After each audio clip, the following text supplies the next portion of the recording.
ndi Noel Chikoleka. Noel Chikoleka. Komano limatokhala bedzina lalitali. Timatha kunena kuti Noel Limbani Innocent Jack Juma Chikoleka banda. Oseo. Onyo patsidwa kapena enda kungowatenga njira amalo. Noel londipatsa bambo anga. Limbani londipatsa mchemwali wanga. Innocent londipatsa mayanga. Jack londipatsa bambo anga. Juma linga zina bambanga lotenga. Chikoleka zina la family.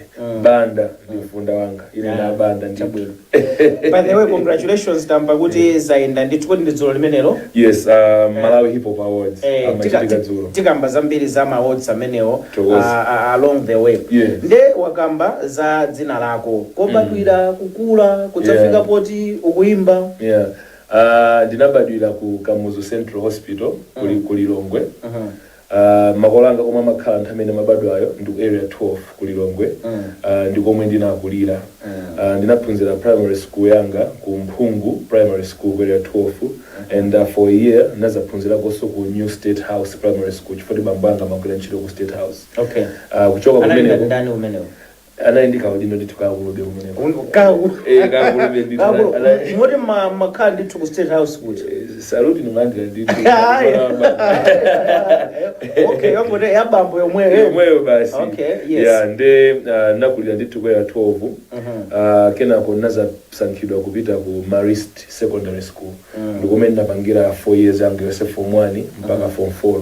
Mu nthawi imeneyo nali ku Marist yo tinasamukira ku area 25. So ku area 25 ndikomwe mene nali ku area 12 mo chidu cha nyimbo chinalipo koma tinkangosewera kumamenya madesiki kumayimba ndani kumaloweza nyimbo zaeni komano chidu chonena kuti ndiyambe kulemba nyimbo zanga za maganizo anga zomwe ndikuma nazo ndifa anthu ndapangire share ndinayambira ndikukhala ku 25 nchifukwa chake nyimbo zanga zambiri matchwa 25 foti ndikomwe kuidanidwa kwa nyimbo kunatulukira poera palina yake njo machita kuichula ka fumbi cholapitsa nyimbo imene yoyambira nditudi inachokera pa manager imenejayo inali just imene timakhalira ku 25 iko 25 ndi ena amacha kuti ku get right so moyo umene makhala kumene koko pamene moyo unali komanso zomwe ndimaona zikuwachitikira anthu ena ndi zomwe akupanga anthu ena zinandipangitsa kuti ndipange a character yo inali cholapitsa ndeni malongosola ndithu za moyo wako geto kugwiritsa ntchito character yochedwa kuti cholapitsa pamene nyimbo imene inabwerera. Okay, ndeti makamba kuti mwachoka ku is it area 12 yes. Mwafika ku 25 then how did you move pamenepo progression inali motani pamenepo? Okay, mbali ya nyimbo nyimbo yange yoyamba yopita mu studio kuti apandalowa mu studio inali 2005 inali nyimbo yokhudza mlilo wa matenda aedzi timetcha kuti tsekila yowalangiza anthu kutani limachero litsekila tinachitika nayo mwayi inafika pa 101 imekidwa pa 101 ngati ka theme ndithu ka program ya pa radio komanso mu chaka chomwecho kunali timati ngati campaign yochedwa kuti Stars Aware amatenga oyimba otchuka ndikumalengezo zithu za matenda amene wawa show yayamba ikulu inali ku Civil Stadium moti ngati oyimba nayambira kuimba ku stadium ndisali munthu otchuka ndisali munthu odziwika show yanga yayamba I think nabado munthu wakhofi. Okay. Manyazi timati manyazi limantha tinasungitsa. Okay. Ndapachikapena pake ndithu so ntaona mina anthu anapangira respondi ku show imene jana ndikuti kodi izi zinthu takukwanitsa date ndinambo makhala ndi chidwi ndithu kumayimba nyimbo mapanga makolabos ndi anthu until mmene masapita kupole chaka cha 2006 mmene makadziwana ndi anyamata a Dare Devils amene ndipangira instrument ya cholapitsa amene ndipangira rekodi nakemba nyimbo imene jayo inatchuka kwambiri pa campus papole pacha kenako kuchanko kenako ose ma University of Malawi colleges kenako kuyamba kutuluka mu campus kuwapitira anthu ndifika kuti nyimbo ichachuka kwambiri. I think that was now the official kuti career yanga yoyimba yapangidwa launch. From then 2006 I haven't looked back till present. Do you earn a living through music? Kapena paliso zina zimene machita? I'm fully employed by NBS Bank. I'm a professional marketer, so I've worked for different banks and other organizations. I was marketing manager for NBS. I've just recently moved to a new department, private banking. So I'm fully employed. Aside from that, my business indeed, I'm involved in kupanga supply nyama ya nkumba komanso nimapanga za transport timati mabajaji aja ku Blantyre muna banali diversity kupanga diversify kuti sichokera apa kodi sipakuyenda ndi tima business nantina komano nyimbo izo nimazitenga kuti ndi business yanga simtenga kuti ndongosema koma anthu kumalayi kuna amati nyimbo zimakhanga zimavuta kwenikweni kuti munthu kufikapo ndithu kumana kuti ayi ndinoyimba pakhomo ndikudya ifoti ndinoyimba ilo sibodza nyimbo ndizovuta kupanga ndalama consistently more especially the industry nina kuti madalira disposable income ya anthu so in where our economy is the majority of the people amakhala ndi disposable income yochepa imakhanga ti we can't say luxury komano to a certain extent it's a luxury kuti kugula album ya munthu kupita ku mashow sizili ngati ufa sizili ngati zovala ndizo mapanga chifukwa mufuna kusangalala palika ndrama kapadera so zimativuta bendithu kuti fule tizipeza ndrama ngokwanira from nyimbo because disposable income ya the majority of the population ndiyo chepa so zimatengera be kukhala munthu nina kuti you are very dynamic, you are very aggressive and you are very creative kupeza njira zina zopezera ndalama njira yakulu yemene kupezera ndalama ndi mashow kwa mashow ajo amene okhale chikoka chokwanira kubweretsa anthu ambiri kuti akupatse ndalama timapeza from ma royalties akukosoma timapeza ndalama through anthu kuti kugula nyimbo zimene komanso tikapanga maubale ndi makampani for example malopo maubale ndi makampani angapo ine azovala ine yopenta magalimoto ine yopanga supply imeno sitina launch kuma misaichuli yopanga supply katundu ina wake so at least maubale ngatamina ajawa timataso mapeza ndalama koma mwayo umene wo sumafika oyembali yese so mwachidwe ndingane kuti ndi industry ndi yovuta kumapeza ndalama mokhazikika yosibodza kufika pano pa wochita zotani ndi nyimbo watulutsa nyimbo zotani ndiwe ukamaona umalimba mtima kuti ayi ndayesesa kumbali yanga khali muna kutsogolo kuli zinaso zikubwera ineyo ndapanga zambiri pamene ndili pano ndi ma album 13. Oh wow. Yeah, I've released 13 albums. So if I started music in 2005, it means I have 13 albums. It means 13 years I've been releasing albums. So for me that's a milestone. Chaka ndi chaka album. Chaka ndi chaka album. Pali zaka ziwiri zokha zomwe napumira anazabwerera ku school, so ndikafuna panga focus fully on the school. Chaka cha 2012 ndi 2013 sinarutse album. So you see from the 15 years usabo zaka zilizwe chifakhala album 13 napumira chaka chimenecho. So apart from the albums ndakhandupangidwa nominate ma awards anayamba mochedwa nthemene ife kuti mamba kuimba kune ma awards unalibe nthemene kuti tikamati opepa oyimba achinyamata ndawo kunalibe ma awards nthemene so chiyambire ni ma awards ndakhandupangidwa nominate chaka chilichonse kuma 90 sana win. So for me my nominations they also say a lot. Aside from that ndapangapo ma show ndithu maiko siyana ndithu kupita kumene kukondukavinitsa anthu it's anthu kumati kwabwera physics but last year I was in the UK nabanga ma show 5. I had a show in Manchester, a show in Derby, a show in London and 2 shows in Nottingham. Kwa munthu oyimba ndizochitsa makauti zimenezo ali una akamene akupangira na range. Yes, definitely ngati neyo ndi manager who is based in the UK as well. I've got a manager in Malawi, must have got a manager who's based in the UK. So zinthu ngazimene zopanga organize ma show kupanga advertise kuti anthu achiza show imene amapanga da amene yoyo mpaka ndakafika ndithu ku interview ya ku BBC nkhani zake zomwezo chifukwa cha campaign imene mapanga nthawi ya elections yochedwa kuti multi-parts campaign yomwe timakhanga ndi mouthpiece for the youth kupanga project kuma leaders ma issues amene tupanga face kana chinyamata zinthu ngati unemployment access yochepa to sexual reproductive health services pali zambiri zimene achinyamata tukumana nazo mwina tikafuna kwamba ma business anthu obwereketsa ndalama samatha kukhulupirira chinyamata kwenikweni komabe chinyamata kuti akufuna business so pali mavuto ambiri amene achinyamata amakumana nawo so ife tinapanga campaign ndi mafunsa kuti mutipatsa mafunsa anthu andale kuti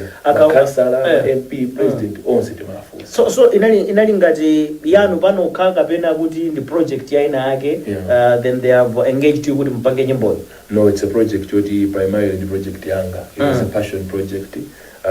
We didn't want to I am part of the youth.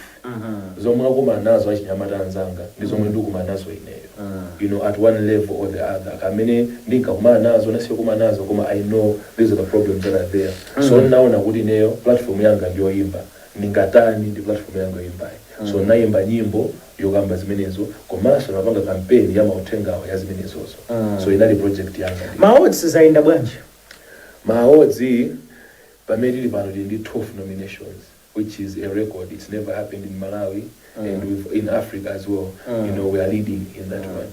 But the Malawi Hip Hop Awards, tili ndi nominations 7. Wow. But my nominations 7 amenewa event inachitika dzulo taphulapo atatu. Wow. And atatu amenewa they are the top 3. Artist of the year, song of the year, and album of the year. So we are very grateful to the organizers. We're very grateful to the fans for supporting us, as well as Wambiri Mulungu, it's 40 ndamino tikonzera nthawi imene ndamino sodatipatsa mphatso imene kubwera soyena mautsi muwembekezera soyena kubwera soyena IOMP omweso ma nominations tikutsogolanso ndife kumene kuti ndi 5 nominations so it is our prayer kuti at least tisachokeko chimanjamanja family chimanjamanja chasaoneka bwino saoneka bwino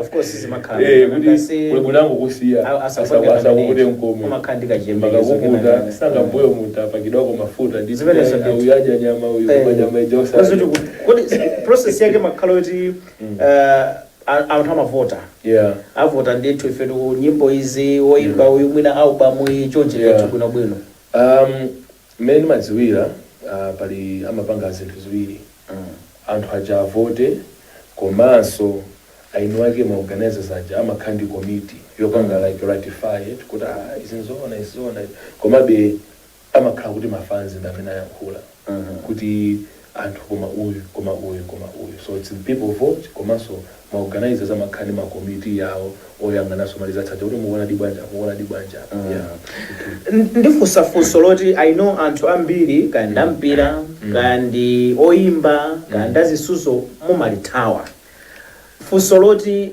kumalawi kuno alipo oyimba amene mwampatsa ulemu kuti uyu nde AI naye samati akakwira mic akakhala pa stage inenso ndimapereka ulemu ineyo ngati wa hip hop anzanga hip hop amene ndimapatsa ulemu ndimakonda nyimbo zawo I'm also a fan that they are divorced ineyo these are the guys what akamayimba ineso mali osalifodi mwina anakuthandiza kumambiro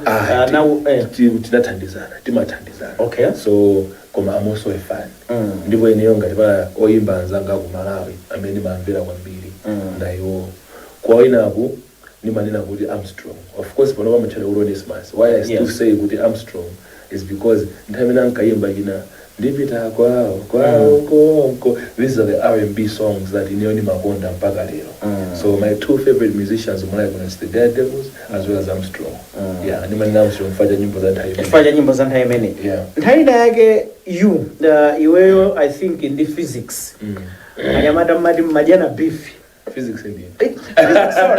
sorry, wasn't physics. Fredogis. Yes. You went to Fredogis.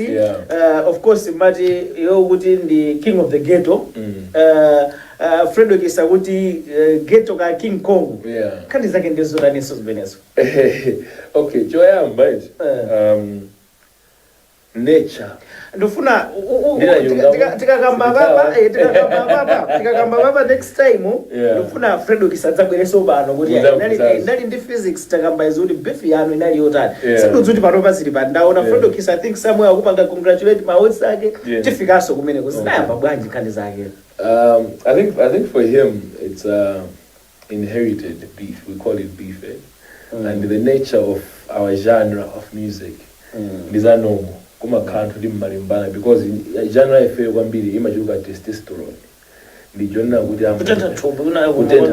ndijonna kuti it's about inendidolo palibe swina it's the nature of our industry zimachana ndi zamba zinazi kuna kuti anthu amangoyimuna zachikondi zachani koma ife it's about outshining the next person, having the best rhymes, the best lyrics. It's the nature of our industry. That's the first thing.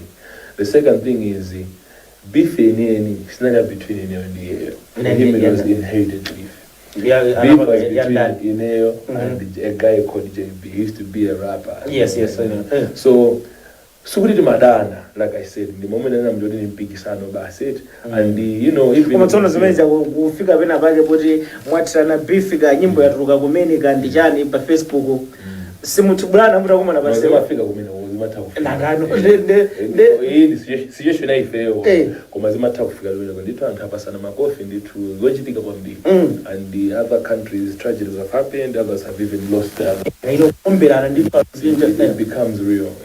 Koma with us I can't even share what is Nambila, but it's ridiculous now. Looking back, I'm a grown man now, so some things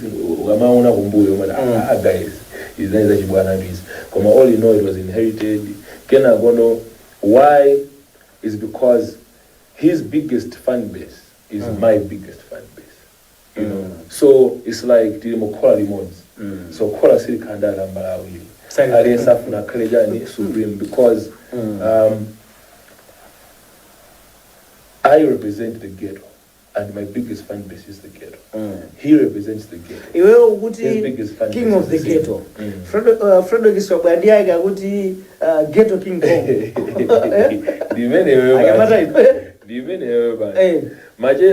It keeps things interesting because even if you see kumpira, kuma rivals. Yes. Noma, Nyerere, Bullets. These are rivals. So don't think about it.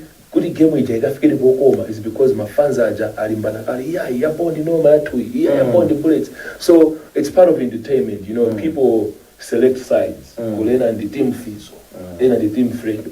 As anybody, so it's entertainment if you use it well. It keeps things interesting, but sometimes it can get out of hand. So at least I'm fortunate enough, he's fortunate enough, put his out, we didn't get out of hand. Now, Timajeza, it's cordial, we wish each other well. We're not the best of friends, but we are cordial. Kabena munafika hapo nditu sharing the stage. This is Nigeria. But we are going to share a song soon. Okay. Yeah. I hope it's going to be interesting. From a stage you have never shared. No, I think we have. What's that about him and I to iba nyimbo emoji? Kwa mina bona ine naimba hapo na choka hapo. Kabla iye anaimba hapo kwa choka ku event emoji. Ine soga imba hapo. I think that's happening. Yoti koma it's neither you or him who organized it. Yeah, kutosta ngweda nyido. Already we have organize a show yako nditu. Can you invite him? At this point I can. Koma mboyo mu zina izo ria. Of course I take. Kuti king ndi ndani. Nakatsono panova nde. Of course ndine. That's Fredo kuitanasa bere bano. The right to reply. Okay. Chabwino, while on that. Wakamba zintu zingapo zokuza zimene zimachitika ngati kwanu ku hip hop. I think it's all over the world. It's the nature of the industry. Ma collaborations pomalayo kuno umaona bwanji? Ndokufusa is it because I think you collaborated ndi Eli Njuchi watenta kwambiri mwana amene itika mbapo ziwiri zitatu na yeso and I think mtsogolo mu ndidzacheza naye koma ndikambe ndiwe ma collaborations wapangapo ndo imba yake ati atulutsa zotani. For me, I make what we call strategic collaborations. I don't do collaborations for the sake of collaborating. One, music is spiritual. There needs to be chemistry. Kudantu mugumvana, mugamba zintu zimozi, komanso mulinyengozo similar mulinyengozi zimozi. So I like to call I study the game. Ndimaona kuti chuchitika ndijani munthu yali muzoni yotani akuenda munyengo zotani indimende ine mutikatele zitheka so anthu amene mba nawo chaka chino pali ngati Eli Njuchi like you said ndi Masha munyimbo imodzi sikuti anthu nangu atenga ashwando I knew nyengo zimene akulutsa Eli I knew nyengo zimene akulutsa Masha it makes sense pali ngati Dear Devils ndine tinaye ngati tonse tininjala imodzi yonena kuti we've been around and we still want to show the people that we still have what it takes. That's why Nyimbo Ngati Makofi was successful because I brought in 100%. Mafuna kutoko maganiza ntayo se kuti nyimbo makodi kupasa na makofi uzukaba I think tika mbaso makofi kumenya makofi ndijo ndito.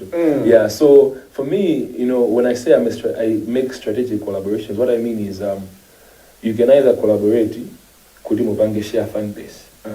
Yeah, muna muntu ndi fan base ya dancehall ine ndi fan base ya hip hop. I want to tap into that dancehall fan base. He wants to tap, or she wants to tap into that hip hop audience. That's the first reason. The second reason is because ukufuna muna kuntukula muntu. There's an upcoming artist who wants to get on your platform kuti anthu ena amudziwe. Ufuna kuntukula nzako. Olo muntu nina kuti has been around in the game and muna mulalo ikuchepa. Ndokufuna unkoke dzanja kuti neso akengati watukukako. That's another reason. Another reason could be ufuna pangidwe introduce kudziko lina, uimba ni muntu wa dziko lina.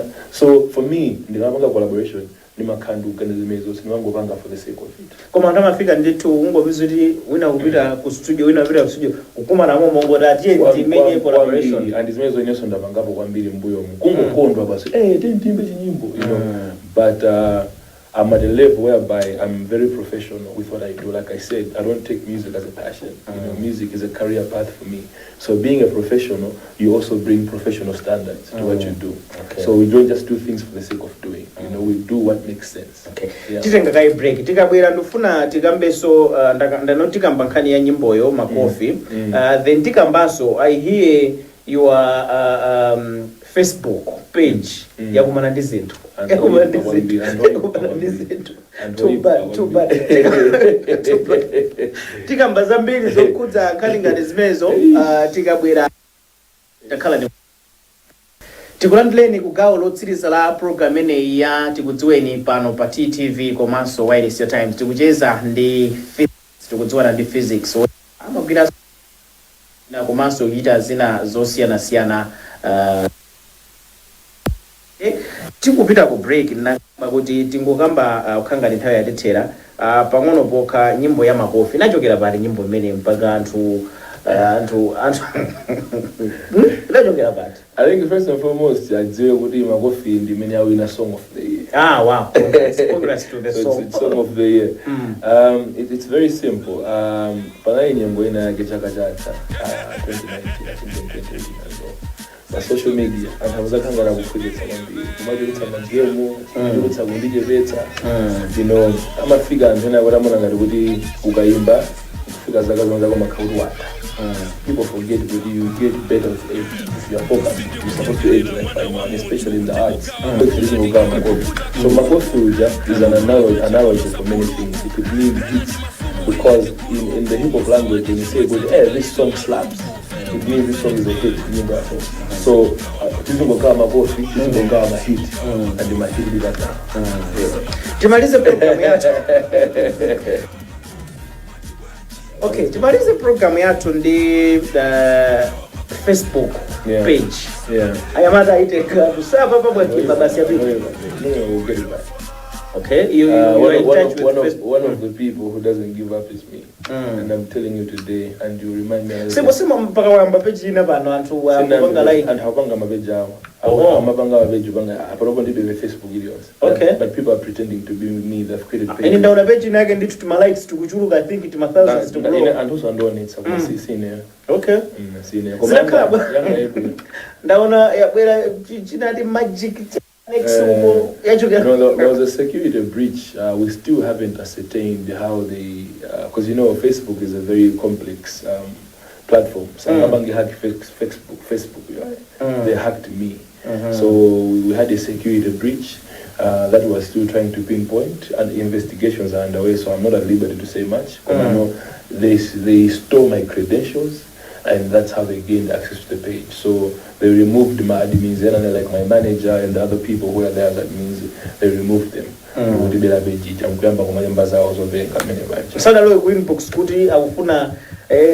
million. Of course,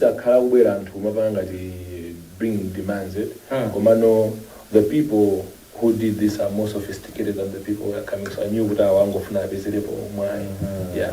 Komano, rest assured. We'll get fine ender in the law in that I information muntu wenda very big. The first area I bet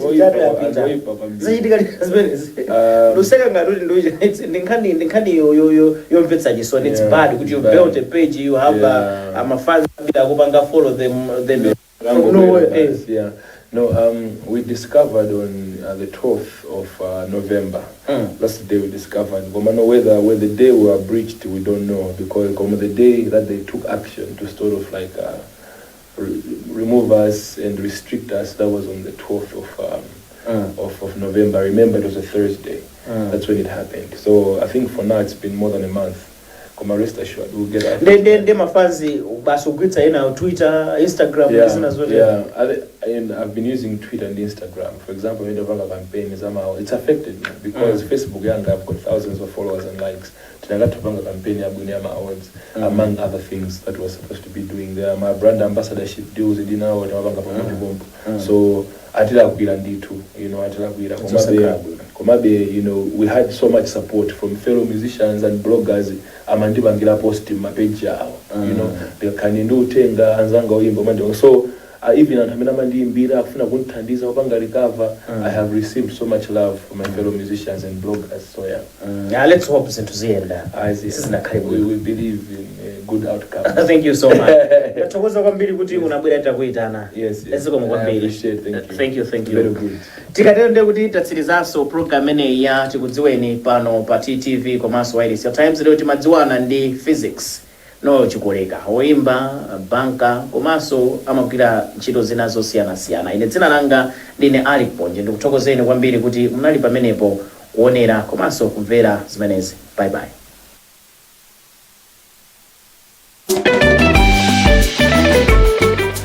Ndilibira ndilibira ndine Zdayen mani leo ndilibira ndine